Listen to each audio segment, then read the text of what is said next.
Para sa lahat ng mga lumalaban sa buhay. Alam mo, bilib ako sa'yo. Kasi kahit hirap na hirap ka na, ipinapakita mo pa rin kaya mo pa. Kasi ayaw mo silang mag-alala. Kasi may pangarap ka. Kasi gusto mong patunayang may ibubuga ka pa. Tuloy, doon mo nakikitang mas nakakapagod pala. Mas nakakapagod palang itagong may mga araw na nanghihina ka. Mas nakakapagod palang ilihim na kailangan mo na ng makakasama.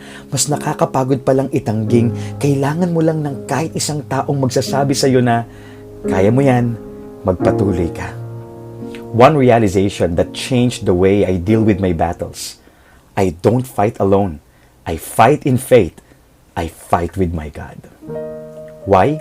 Because in our weakness, He is our strength. In our doubt, He is our guide. And in our heartbreak, He is our breakthrough. Walang labang hindi na ipanalo ang Panginoon. Ipagkatiwala mo sa Kanya ang laban mo ngayon. God bless.